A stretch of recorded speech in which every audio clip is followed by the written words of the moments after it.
I'm Jenny Robertson, founder of the On Purpose Woman Global Community and founder and publisher of On Purpose Woman magazine.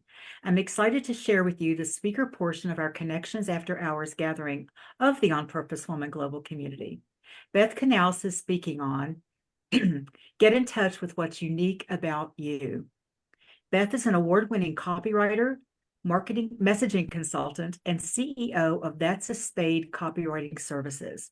As a copywriter for confident female entrepreneurs, she's passionate about writing dynamic content that honors her clients' originality and nails their unique voice to the page so they can step out from the masses and into the spotlight and attract the perfect clients for them. You can visit Beth's website at that'saspade.com, and that is also in the text of this video. So Beth, thank you for being with us.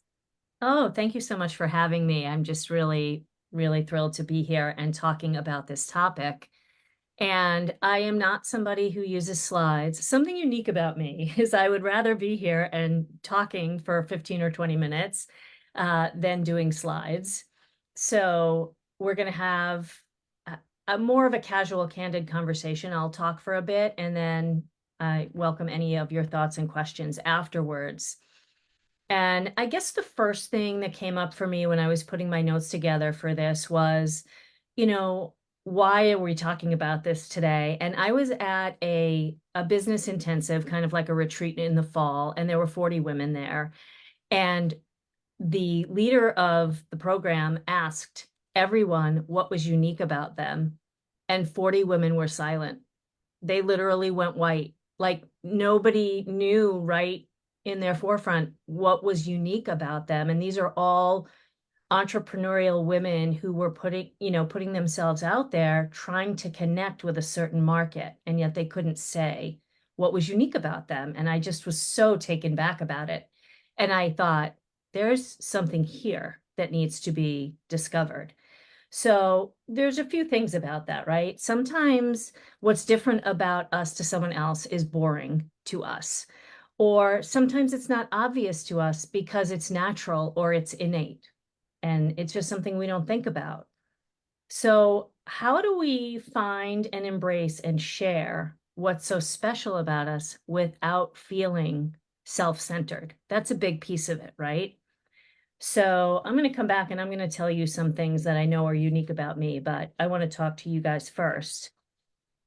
All the characteristics that define you are connected to your history and your experience and your knowledge. And the word knowledge came up in my breakout room, and we have to see it as knowledge. We have to look and say, wow, I had this one-of-a-kind collection of experiences and situations and challenges and achievements through my entire life that have given me these unique skills and talents and perspectives.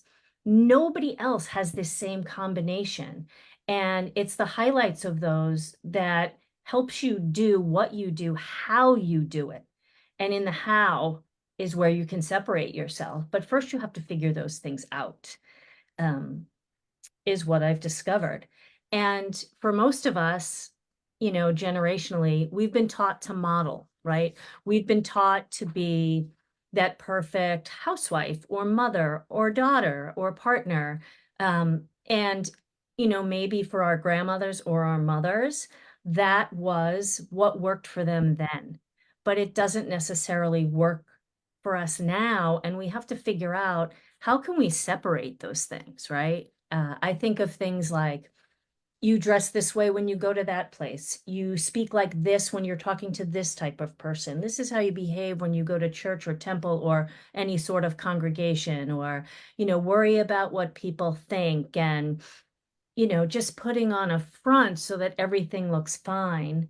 And not that everything can't be fine if you were to be yourself instead of being in this model. So I think we get to this place where we're trying to build businesses and trying to go out there and be ourselves, and we don't know how to do it because that's not what we were taught. And that's okay. We were taught some other cool things, but now we need these other skills. We need to put some more tools in our toolbox as far as connecting. And I think, as Cassandra said earlier, that for most people marketing, they're like, ugh, why do I have to do this? And it's because somebody's giving you a template. Somebody's saying you should do this. You must do that. And that's not really how it works, because you're fitting yourself like a square peg into a round hole instead of just showing up and saying, this is who I am, this is what I do, this is how I do it, and letting that resonate with the right people, right? We chase a lot of people because we're like, oh my God, I need clients. I want to chase all the people instead of just owning who we are and letting people come to us. But I think part of the struggle for us is that we're connectors and we are nurturers. I think everybody would agree that women are like that. Not that men aren't, but I think it's really strong in women. And we give an abundance of care and concern and love outside of ourselves. We spend a lot of our time and thought outside of ourselves. And so, how do we get better at this, at spending time with ourselves and inside of ourselves? And we can listen to what those around us are saying, because I think sometimes we miss it. Sometimes we downplay it, and sometimes we don't believe it, right? Because again, maybe we were taught not to brag, right? To be humble, not to upstage anyone. And so someone says to you, "Oh, you're marvelous at X, Y, and Z." And you say, "Oh no, it's really nothing. I don't do that." But you really could be saying, yes, you're right. I'm so grateful that I have that because it helps me do X, Y, and Z as a mom, as a parent, as a business owner. I really value that I have that. So not only do we want other people to see our value, but we have to see it first, right? So we can advocate for it, and that it can show up. So I wanted to share one personal story. So I have 3 children, and when they were little, if anybody has children or someone who has children, it's a lot. And I think it's very easy in your head to feel like you have no patience and you're doing everything wrong. And my stepmother used to say to me, "Oh my God, Beth, you're so patient. You're so patient with those kids." And I would feel like I was ripping my hair out. And I remember at one point saying to myself, I must be patient because she keeps saying it, and other people are telling me that I'm patient. Why don't I see myself as patient? And so I think those are the types of reflections and inner exploration that we owe ourselves to do. So I wanted to talk a little bit about how this affects us personally and how it affects our business as well. So personally, when you know what's different about you and how you think, right? Because that's a big piece of it, is how we perceive things. What are our perspectives in life, how things are supposed to go, what our values are. Are they our values that we have independently chosen, or are we still leaning on values that maybe generationally were wonderful at another time, but sometimes we don't think, oh, I have to have my own values. Well, life is different. You might need some new values along the way. But personally, I think when you know yourself and you know what your values are, what's valuable about you, what's unique about you, what's distinctive about you, then you can protect those things. And you can do things like set boundaries, right? And draw lines in the sand. And, there's a lot of healers here. I'm sure, need time to replenish after you're working with people. So you need to know that about yourself. You need to know that your magic is in how you treat people. And then you need to have that quiet time afterwards to replenish and do whatever it is that you need. Maybe you have to journal, right? Maybe you have to decompress. Maybe you have to empty whatever you've taken in so that you can be there and show up for your client the next time. I know I said I was talking about personal stuff, but that's that's what came to me. But I think we have to honor our own value and distinction so we can put a protective space around ourselves. And then a little bit more in the business side of things, we have bosses and coworkers and clients and customers and, all sorts of people that we are still nurturing, right? And connecting to and developing relationships with. But when you know what's unique about you and what your life experience has gifted you, and that you only have access to that, you can share that and find the best clients. So I often say to my clients, if you can really define who you are and really refine the words that you're using about yourself and your services or your offers, you can find the best clients for you. Not all the clients, but a handful of clients that are best suited for you, because what happens is it resonates, right? So they're the best person for you, you're the best person for them. You have the opportunity to do your best service. They have the value of receiving your best service and getting what they need, and they are going to send you referrals, probably people similar to them, of which you want more of.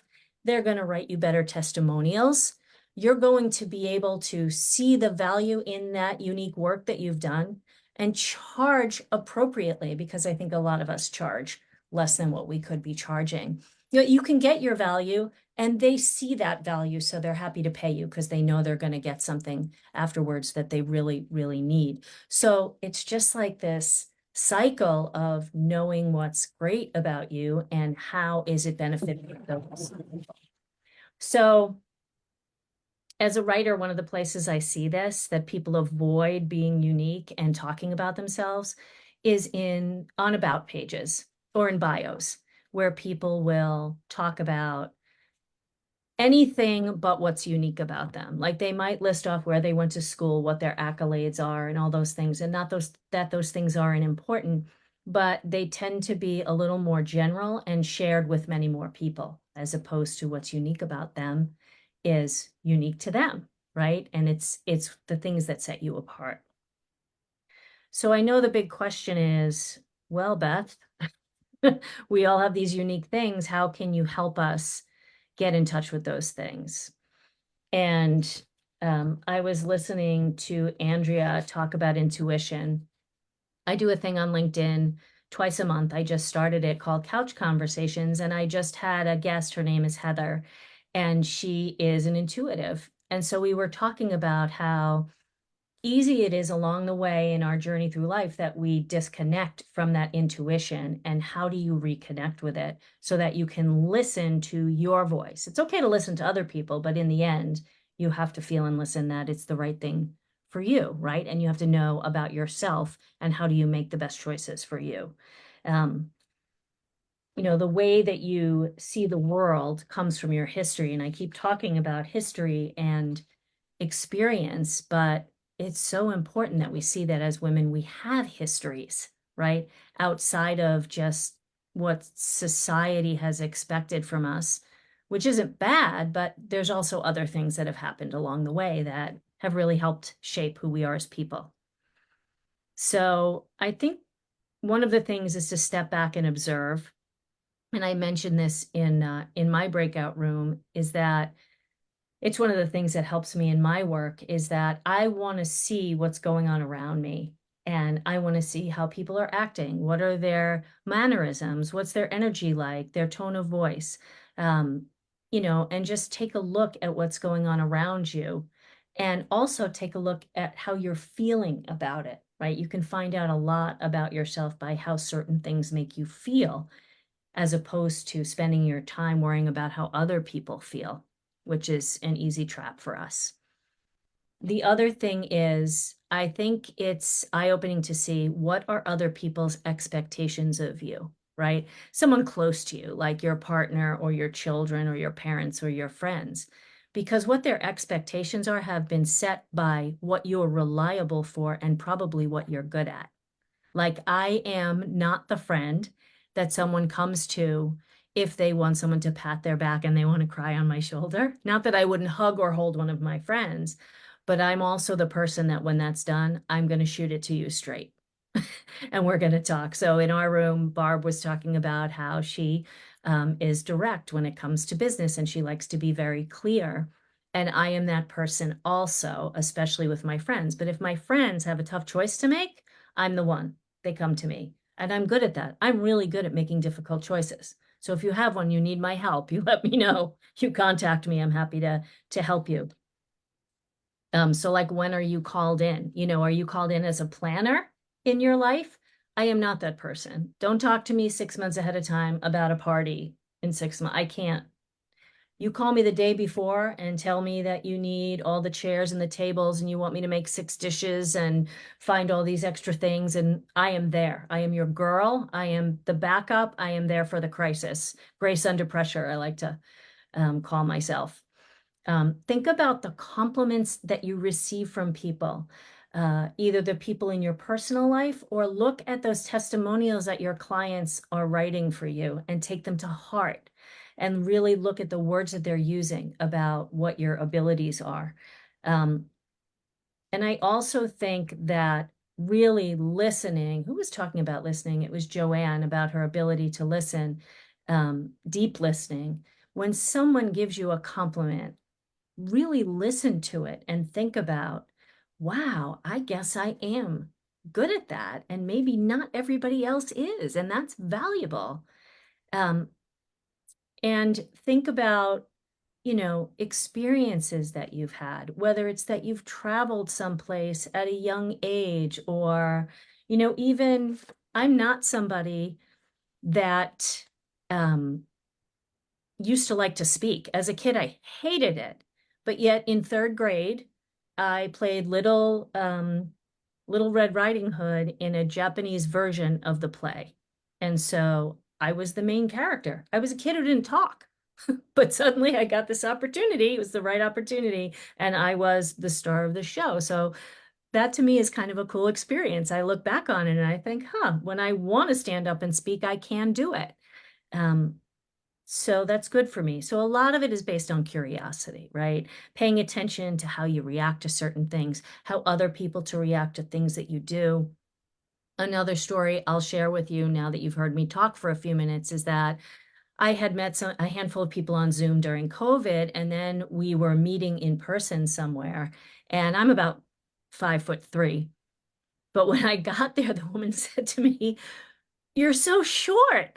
She said, "I thought you were like 5'7".